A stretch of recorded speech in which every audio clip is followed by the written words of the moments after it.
C'est comme dans un film. On le fait, on court, mais c'est comme si on est au ralenti.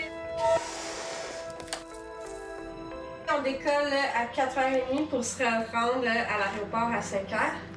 5h40, on va faire le test COVID. Je sais même pas si je vais être capable de parler, en fait.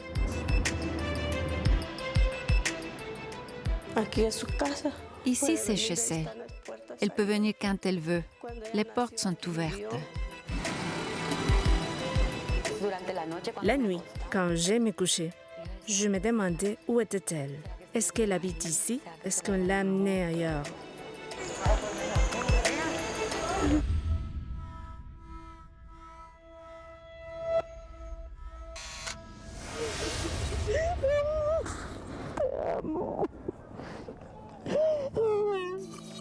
Vous venez d'assister au premier moment d'un dénouement rêvé. Un conte de fées inaccessible pour la plupart des adoptés du Guatemala. Bonjour, désolée de te déranger. Je suis adoptée du Guatemala et je vis en Belgique. J'ai trouvé un acte d'adoption pour une personne adoptée par une famille Bélanger en septembre 82. Un soir de mars 2019, sur la rive sud de Montréal, José Bélanger reçoit un mystérieux texto d'une certaine Sophie. Elle lui répond. Oui, j'ai été adoptée au Québec en septembre 82. Mon vrai nom est Ophélia. Pour vrai, mon cœur a arrêté de battre. J'ai commencé comme à voir le shake, là. J'étais comme, voyons, comment ça qu'elle connaît toutes ces informations-là sur moi. C'est une bombe. Sophie croit que José est probablement sa sœur. C'est là qu'elle m'a expliqué là, que on était peut-être liés. En fait, dans nos papiers d'adoption, on aurait la même mère, là. Quand je l'ai vu, j'ai su. Ça paraît très idéalisé et très romantique, mais c'est vrai que quand j'ai vu sa photo, j'ai su que c'était elle et je lui ai envoyé un message tout de suite. Deux femmes, chacune dans son pays du Nord, se trouvent des racines communes en Amérique centrale.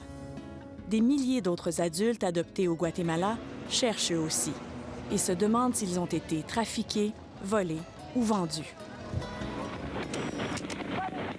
Parce que pendant 35 ans, la guerre civile a dévasté le Guatemala. 200 000 personnes tuées ou disparues et beaucoup d'orphelins. Pendant la guerre, les militaires ont déplacé vers les villes des enfants arrêtés ou dont les parents avaient été tués. Ils se sont vite rendus compte qu'on pouvait les donner en adoption. Aujourd'hui, ces adultes adoptés cherchent leurs parents, morts ou vivants. Marco Garavito et son organisation les assistent dans leur démarche. Et ils découvrent parfois qu'ils ont été marchandés.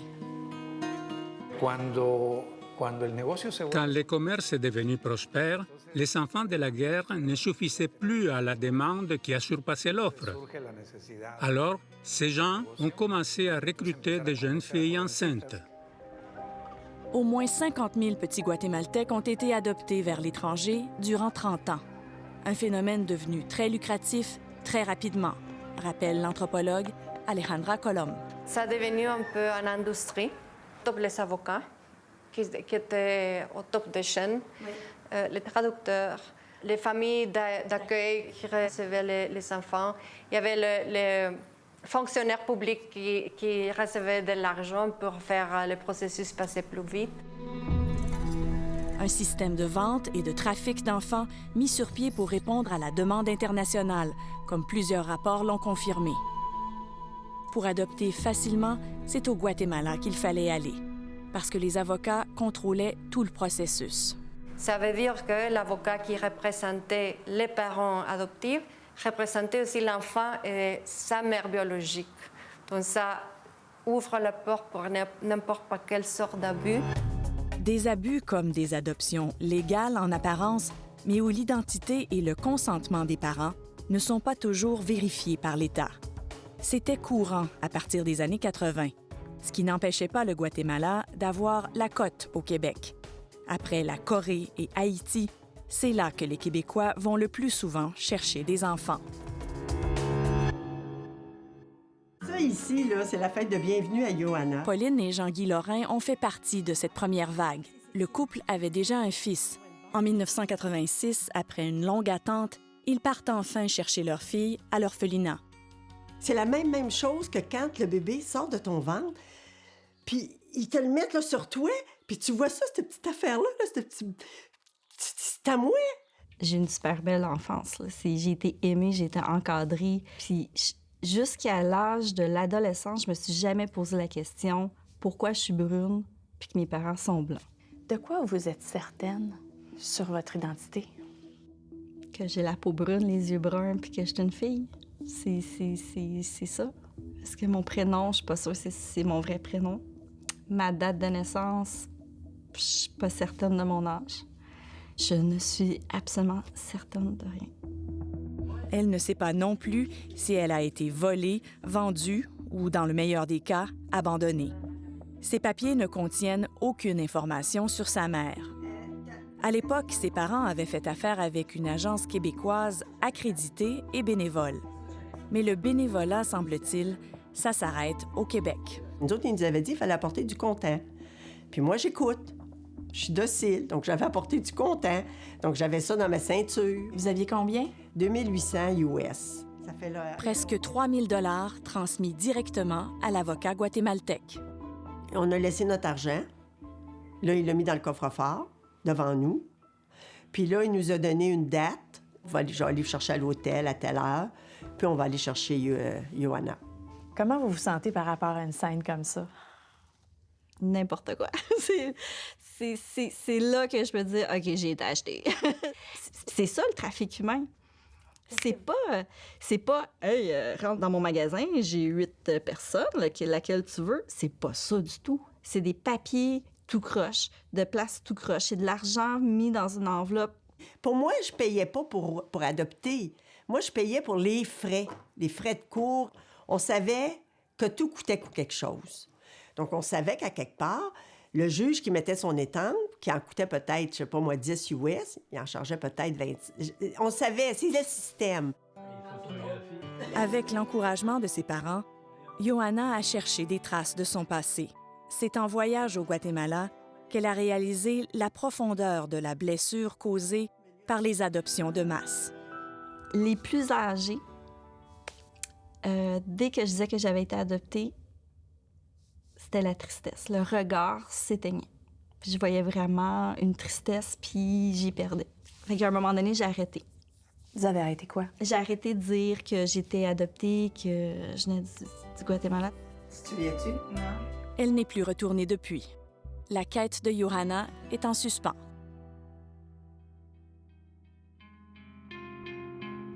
Celle de Sophie et José, elle, ne fait que débuter. Quand je l'ai regardée, je me suis vue en elle, je me suis vue dans ses yeux, je me suis vue dans son visage, puis je me suis dit, c'est elle. Elle, c'est Julia Alvarado, la mère de Sophie en Belgique et de José au Québec. Au printemps 2019, les deux femmes continuent de s'écrire et de s'interroger sur ce qui les unit. Je lui ressemble, mais rien n'est certain non plus. Je serais déçue si ce n'était pas vraiment ma sœur. Il y a toujours un micro-doute. Faisons confiance, mais prudemment. C'est en fouillant dans son dossier d'adoption belge que Sophie s'est posé des questions. On la décrit d'abord comme la fille unique d'une mère célibataire. En fait, j'ai découvert qu'elle était divorcée, qu'elle avait déjà 3 enfants plus âgés que moi, et donc elle n'avait pas les moyens financiers que pour me garder. Sophie n'était pas au bout de ses surprises et José non plus. Pour en avoir le cœur net, elles devront se tourner vers la génétique. Toutes ces histoires sont surréalistes. Demain, on commande le test ADN sur Internet.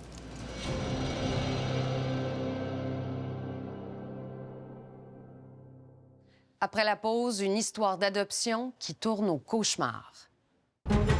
J'ouvre la porte et je vois 3 messieurs et puis derrière eux, 4 militaires avec des mitraillettes.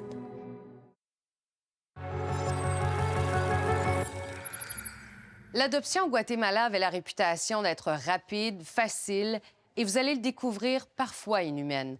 On peut comprendre que les choses soient un peu tout croche dans un pays en guerre, mais ici au Québec, on n'a certainement pas été exemplaire dans la gestion des adoptions internationales.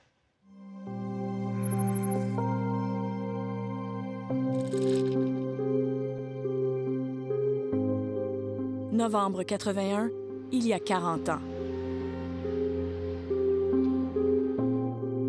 Le Guatemala est devenu un pays facile et rapide où adopter. Et le Québec reçoit un premier coup de semonce. Maintenant, cette affaire d'adoption au Guatemala, eh bien, aujourd'hui, les 4 Québécoises qui s'y sont rendues pour adopter des enfants, elles ont été accusées de complicité dans la falsification de documents officiels. Buenas noches, estimados televidentes.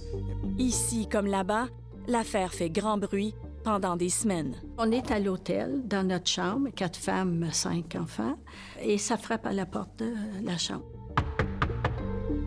Elle s'appelle Monique Letellier. Elle est une de celles arrêtées ce jour-là. J'ouvre la porte et je vois 3 messieurs et puis derrière eux, 4 militaires avec des mitraillettes. Ils nous ont dit, on vous amène, vous avez des enfants avec vous, on veut vous questionner. Monique Letellier est au Guatemala pour ramener son fils adoptif de presque 4 ans. Dans la chambre se trouvent aussi 4 bébés. Certains sont destinés à des couples restés au Québec. Les militaires embarquent femmes et enfants vers le poste de police. Après 2 jours d'interrogatoire... Ce qui se passe, ils décident que nous, on va en prison. Et là, c'est l'orphelinat qui vient chercher les enfants. On les perd. Et on ne sait pas si on va pouvoir les revoir. Selon les documents policiers obtenus par enquête, c'est le nombre d'enfants en transit vers le Canada qui a attiré l'attention de la division locale d'Interpol. Il y avait eu un scandale de trafic d'enfants quelques mois auparavant. On ne s'est pas méfié, effectivement. Alors, on a pensé, on passe comme faisant du trafic d'enfants. Et là, je dois vous dire que l'angoisse a quintuplé. Comment Monique Letellier, qui est médecin, s'est-elle retrouvée dans une prison guatémaltèque? Avec son mari, elle avait toujours souhaité adopter un enfant à l'international.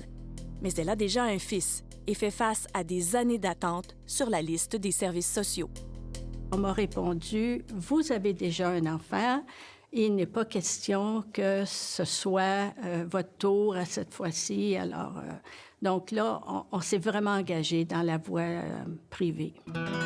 Elle se tourne vers Les Enfants du Soleil, une organisation québécoise privée, non accréditée, mais surtout sans longue liste d'attente. L'organisme des Enfants du Soleil ne mettait pas d'obstacle si tu avais un enfant ou pas. Il laissait le libre choix aux parents d'accueillir un autre enfant. En fait, elle adoptera à une vitesse supersonique. 2 enfants en moins de 4 mois. Au Guatemala, la police commence à se poser des questions. Dans leur rapport présenté au tribunal, les policiers décrivent un mécanisme d'exportation de bébés par les Enfants du Soleil. Les enquêteurs saisissent aussi les contrats d'adoption et les passeports des bébés. Sur les demandes de visa des enfants, il est clairement écrit « touriste ». On s'est fait prendre d'une certaine façon par notre naïveté, notre incompréhension des processus, et on confie la tâche des processus à un professionnel. Donc, c'est dans ce sens-là qu'on se fait avoir. Aucun tribunal ou ministère guatémaltèque n'avait entériné ces adoptions. L'avocat local, Edmond Mulet, considérait que la procédure n'était pas nécessaire. Il est arrêté par la police et jeté en prison, avec les mères biologiques des enfants et ses propres clientes, tous accusés d'avoir participé à la falsification de documents officiels. Il fallait sortir vivant de là. Ça, c'était notre objectif. Avez-vous vraiment pensé que vous pouviez passer plusieurs années en prison? Moi, j'ai pensé que je serais là 20 ans. Elles sortiront après 2 semaines, mais n'ont pas le droit de quitter le pays. Séquestrées à l'hôtel, les Québécoises reçoivent une visite inquiétante. C'est leur avocat, Edmond Mulet, qui a été libéré lui aussi. Il nous a menacés de ne rien faire contre lui. Mais on a eu peur. Quelle menace pouviez-vous représenter pour lui? Il voulait s'assurer qu'une fois libéré, on ne reviendrait pas contre lui. Les 4 Québécoises ont compris le message. Elles signent ce document officiel et s'engagent à ne jamais poursuivre leur avocat, Edmond Mulet, ni au civil ni au pénal. Alors, définitivement, je l'ai signé et sous pression, ça nous garantissait de quitter et puis je pense que c'était le prix à payer. Dans ce document notarié, les prisonnières s'engagent aussi à ne pas poursuivre leur avocat québécois, Jean Franqueur. C'est le conseiller juridique des Enfants du Soleil au Québec et il est au cœur des opérations. Au cours des 4 dernières années, je peux dire que j'ai fait environ 45 à 50 adoptions du Guatemala, à peu près une vingtaine. Jean Franqueur est un grand défenseur des adoptions complètement privées.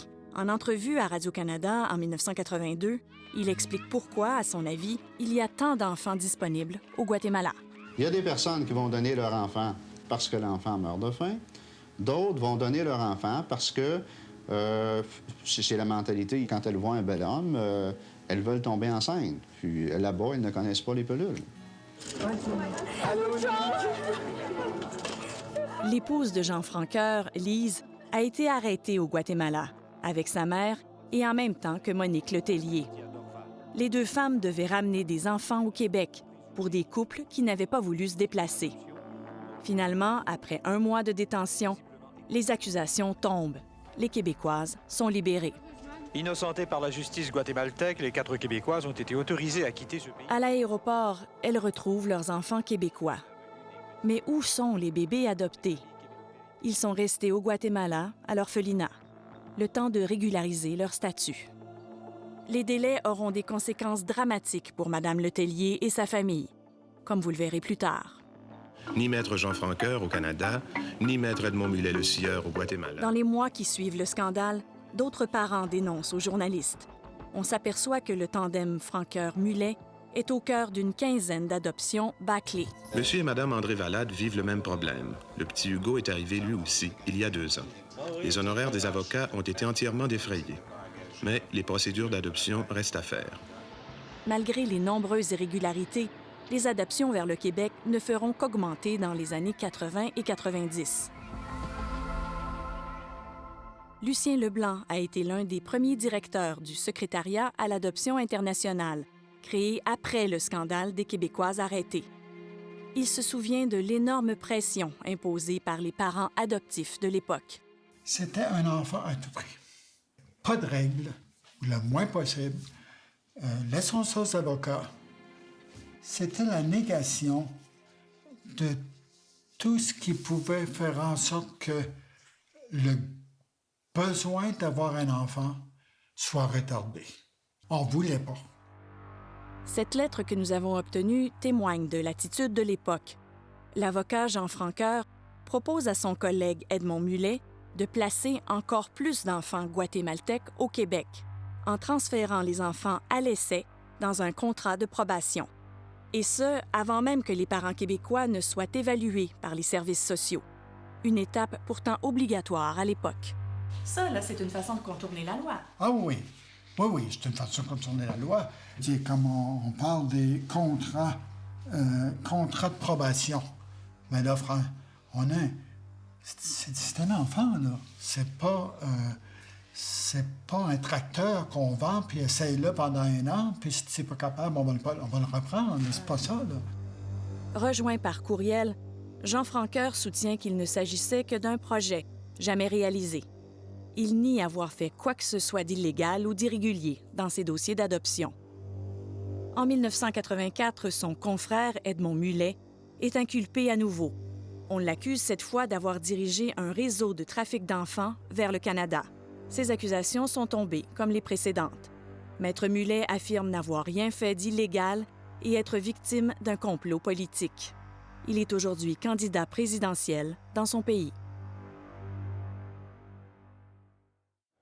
Après la pause, on enquête avec Juana sur les traces de ses parents. On a trouvé. OK. On a trouvé un homme et une femme qui sont effectivement vos parents. Est-ce que vous avez eu des photos? Oui, c'est ça. Avez-vous trouvé j'ai des des photos aussi? Le désir de connaître leurs origines pour certaines personnes adoptées est tellement fort qu'elles n'hésitent pas à déployer les grands moyens. Des tests d'ADN, des services de recherche sur le terrain au Guatemala. Et avec elles, on va découvrir la réponse qu'elles cherchent depuis si longtemps.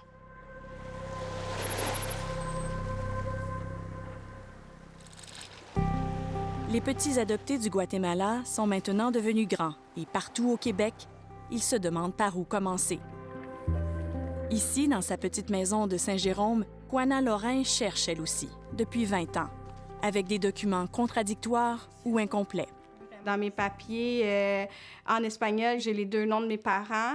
Quand on voit la traduction en anglais, on a seulement le nom de ma mère, mais en français, c'est de parents inconnus. Juana a été adoptée en 1988, à l'âge de 2 ans et demi. Et dans son histoire, il y a des zones troublantes, comme son mystérieux transfert à l'orphelinat après un séjour à l'hôpital. Juana a-t-elle été maltraitée? Puis c'est enfin de savoir, est-ce que c'est vraiment eux qui m'ont abandonnée? Est-ce que c'est l'hôpital qui a fait en sorte de me prendre? Ou est-ce que mes parents sont en vie aussi? Test d'ADN, contact avec l'ambassade, recherche sur Facebook, elle a tout essayé.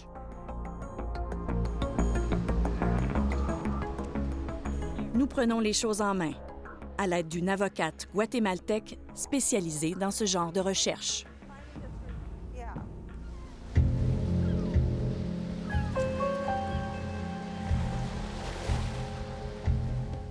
À quelques milliers de kilomètres du Guatemala, un homme partage les mêmes tourments. C'est dans les forêts de la Gaspésie qu'ont débarqué bon nombre de petits Guatémaltèques dans les années 80.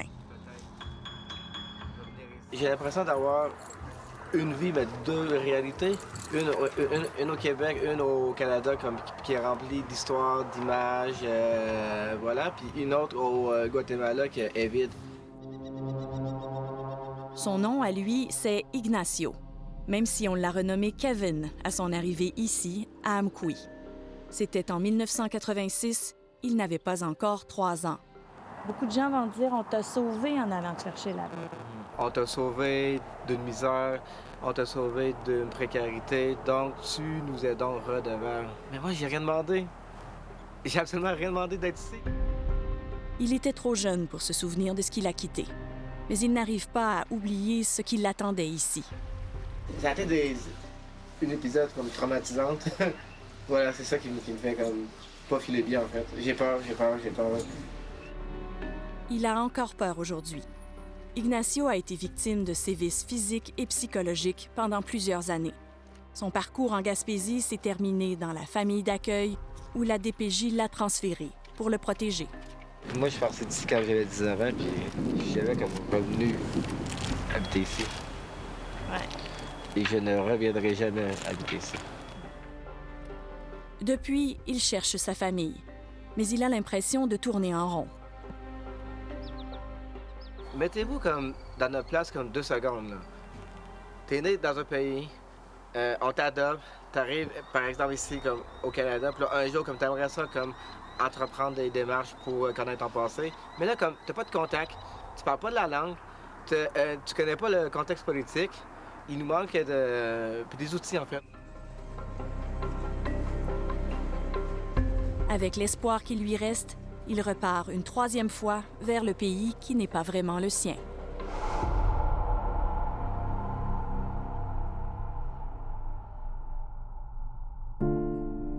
Les journalistes annoncent rarement de bonnes nouvelles à leurs invités. Aujourd'hui, c'est une exception. On a trouvé. OK. On a trouvé un homme et une femme qui sont effectivement vos parents. Est-ce que vous avez eu des photos? Oui, c'est ça.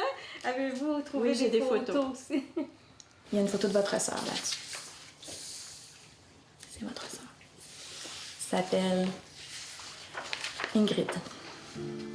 Juana a des questions, beaucoup de questions. Nous avons quelques réponses. Oui, Juana a séjourné à l'hôpital avec une blessure. Oui, c'est là que l'orphelinat est allé la chercher. Mais non, ses parents n'ont jamais été soupçonnés de l'avoir maltraitée. Il semble que l'orphelinat et l'adoption aient été la seule solution envisagée de la part des autorités. OK. Ce qu'on comprend, c'est qu'on leur a pas laissé le choix.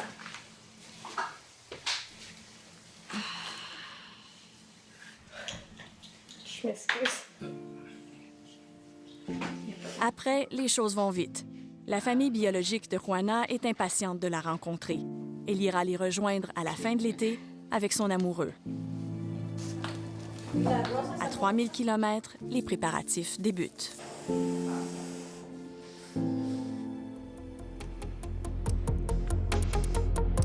Sur la rive sud de Montréal et en banlieue de Bruxelles, José et Sophie s'impatientent.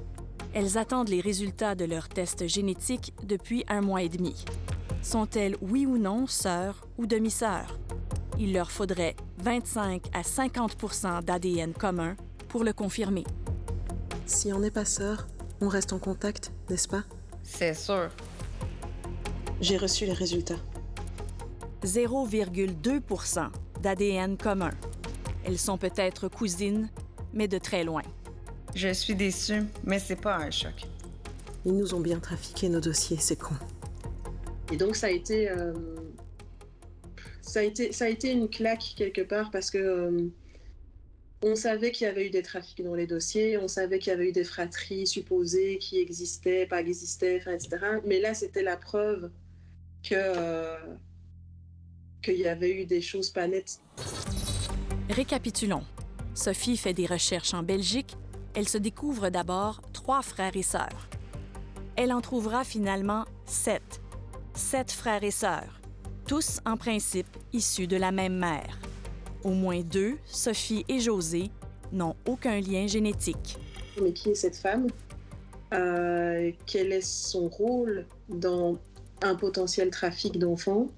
Est-ce qu'elle a été participante? Est-ce qu'elle était une maman ou pas une maman d'un de nous 3, d'un de nous 4, d'un de nous 8? Ou est-ce qu'elle était juste un prête-nom? Sophie et José sont en contact avec Melvin, le fils de l'un des autres enfants adoptés en Belgique. Son ADN pourrait-il permettre de résoudre une partie du mystère? Après la pause, des retrouvailles bouleversantes. On ne l'a jamais donnée en adoption. Elle nous a vraiment été volée.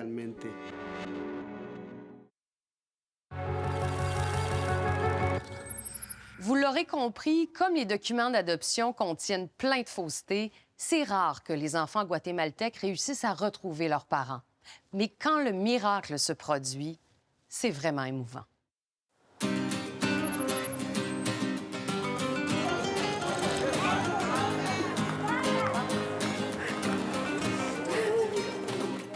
C'est le retour de l'enfant perdu. Juana revient dans les bras de ses parents. Ah, je suis tellement contente de la retrouver, de pouvoir parler enfin en personne. Et dans ceux de sa sœur, Ingrid. Et de ses nombreux demi-frères et sœurs. La suite est un tourbillon. Juana se partage entre son père et sa mère, qui sont séparés depuis longtemps.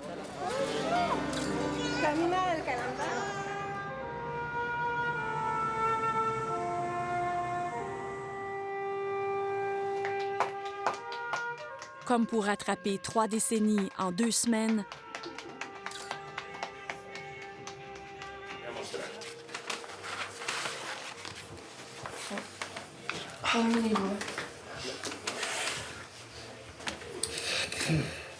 En fait, je vous offre ce cadeau avec les photos de ces 35 dernières années.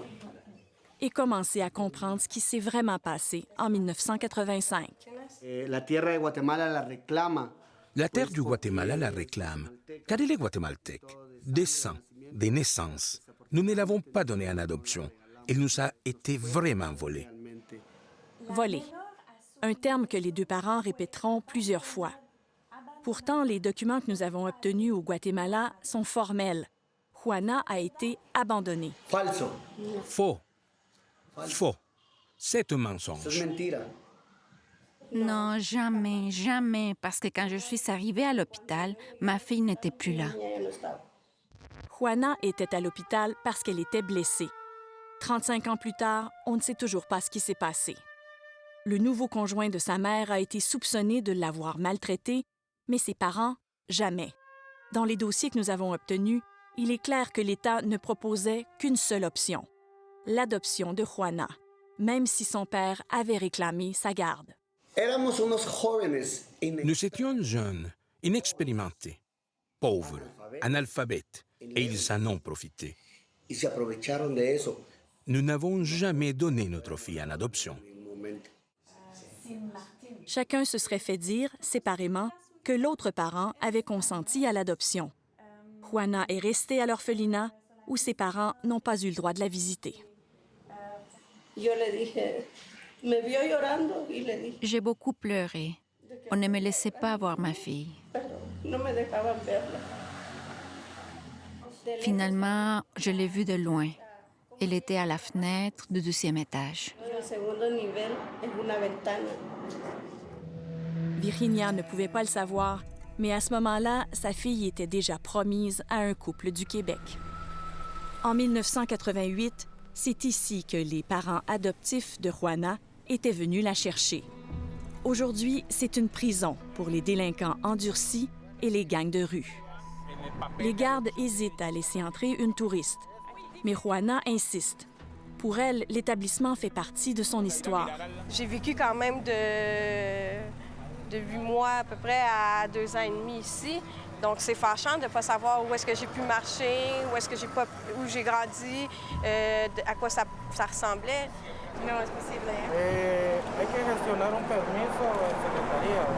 Trop dangereux. On ne laissera pas Juana passer les portes de l'ancien orphelinat. Elisa Martinez était un orphelinat public et c'est au Canada qu'on envoyait le plus d'enfants issus de son programme d'adoption. Juana, Ignacio et Johanna sont tous passés entre ces murs, mais leurs dossiers n'y sont plus. Ils ont été perdus, détruits ou fabriqués, comme tellement d'autres archives pendant la guerre civile. Les documents de Juana étaient suffisamment complets pour nous permettre de trouver sa famille. Elle a de la chance et elle le sait. Ignacio! Bonjour. Son ami, Ignacio, espère lui aussi avoir trouvé un bon filon. Il a en main le numéro de téléphone de l'avocat qui a réalisé son adoption. Allô? Hola, licenciado Larios. ¿Quién habla? Hola, soy Ignacio Segura. ¿Qué tal? L'avocat aurait-il conservé son dossier? Nous, les avocats, nous n'avions pas d'informations, ni sur l'origine de l'enfant, ni sur ses parents biologiques, ni rien. L'orphelinat nous disait simplement « Voilà l'enfant ».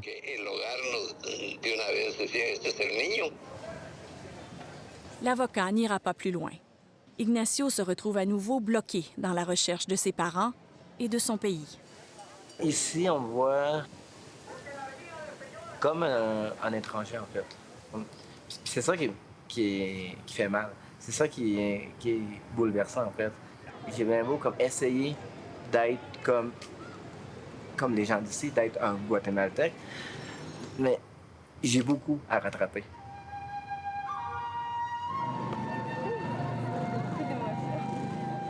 Deux Québécois se retrouvent au Guatemala.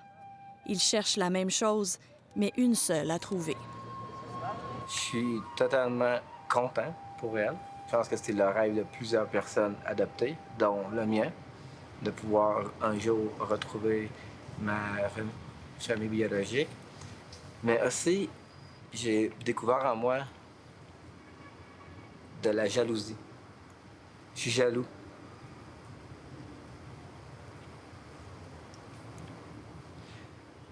J'aurais tellement aimé que ce soit moi.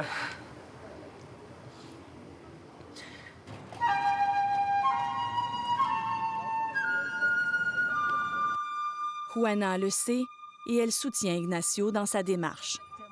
Ensemble, ils tapissent la ville de cet avis de recherche. Enfants devenus adultes cherchent parents, désespérément.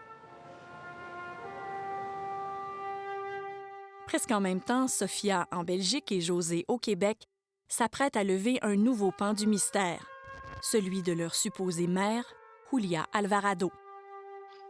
Je suis pas prête. Psychologiquement, je ne suis pas prête. C'est énervant, cette affaire-là. Mais oui, j'ose pas regarder le truc. Le truc, c'est une nouvelle preuve d'ADN. On sait déjà que les deux femmes ne sont pas liées génétiquement. Mais peut-être y a-t-il un lien avec un autre des enfants de Julia Alvarado. Autrement dit, ce garçon, Melvin, est-il le neveu de Sophie ou celui de José? Sophie ouvre son courriel la première. Je n'ai aucun lien avec. Nous n'avons détecté aucun ADN entre moi et Melvin. Ce qui signifie que nous ne partageons aucun ancêtre sur les 4 dernières générations. Donc, José, est-ce que vous voulez aller vérifier? Et oui, do not detect share ADN between you and Melvin. Ça veut dire quoi? On n'a pas de lien ADN avec lui, aucun. Vous avez bien compris, il n'y a aucun lien entre au moins 3 des 8 enfants déclarés de la mystérieuse Julia Alvarado. Qu'est-ce que ça dit sur le processus d'adoption de cette époque? C'était bien mal foutu. Ouais. Pas de chance à ceux qui veulent trouver leurs origines, là, parce que c'est vraiment tout un casse-tête, puis vraiment pas évident. Qui est Julia Alvarado? Au Guatemala, Marco Garavito a longtemps tenté de répondre à cette question pour son amie Sophie. Il cherche depuis des années et il n'est pas plus avancé. Elle n'apparaît nulle part, sauf sur les papiers, bien sûr. Mais dans la vie réelle, elle n'existe pas. J'ai l'impression, à cause de la quantité d'enfants qu'elle a donnés en adoption, qu'elle n'était qu'un prête-nom pour légaliser la situation.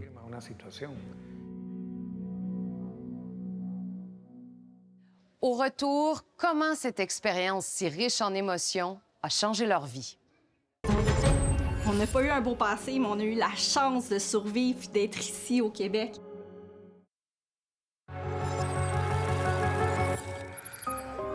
À sa sortie de prison, Monique Letellier attendra longtemps son fils adoptif.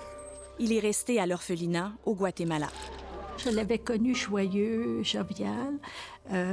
Il marchait partout, il m'appelait maman. C'était moi qui venais chercher pour s'occuper de lui. Donc, il y avait comme quelque chose de maternel. Le petit qui devait quitter l'orphelinat après quelques semaines y sera finalement resté 1 an. Lorsqu'il arrive dans sa nouvelle famille au Québec, plus rien ne va. Il s'est enroulé autour des jambes d'Antonio, de l'avocat, à terre comme ça. Et j'ai dit, oh, cet enfant-là a changé. Dans ma tête, c'était 4e abandon, quasiment. Et là, j'ai dit, oh, on va aller lentement. Ça va demander du temps pour apprivoiser et lui faire comprendre éventuellement qu'est-ce qui s'est passé. J'étais souffrante de sa souffrance.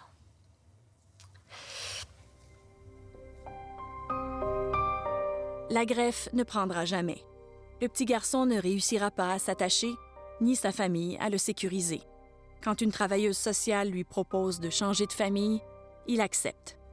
Monique Letellier accepte elle aussi, à contre-cœur. Ça a laissé des séquelles, c'est clair. Mais moi, quand je suis encore émue de ça, il y a quelque chose... Je dirais qu'il y a une tristesse qui peut revenir. Son avocat, Jean Franqueur, a fait l'objet d'une enquête du syndic du barreau qui s'est révélée sans suite. Il a cessé de préparer des dossiers d'adoption à la fin des années 80. Le Canada a finalement interdit les adoptions du Guatemala en 2001. En 2008, c'est le Guatemala lui-même qui ferme la porte à toutes les adoptions internationales. Elles n'ont pas repris depuis. C'est la fête, l'occasion pour Johanna et Ignacio de célébrer les retrouvailles de Juana avec sa famille d'origine, mais aussi de marquer la fondation du premier groupe de soutien aux plus de 200 adoptés guatémaltèques du Québec. Estamos aquí, nous sommes ici. On n'a pas eu un beau passé, mais on a eu la chance de survivre et d'être ici au Québec. Certes, notre vie a peut-être pas été parfaite, puis on a peut-être pas eu la vie qu'on aurait voulu avoir, mais regardez, là, on est tous ensemble, là. Je vous fais pleurer, je suis désolée, là, mais si on est tous là, on est ensemble, on n'a peut-être pas des frères et sœurs, mais moi, je vous considère déjà comme mes frères, comme ma sœur. On est plusieurs. Regarde la dame, j'étais sûre que j'allais en manquer. Ah ouais, puis je te confirme que le bonheur, pas de problème. Donc, avec les journalistes et tout ça, j'ai pu retrouver ma famille. Puis pour moi, c'est vraiment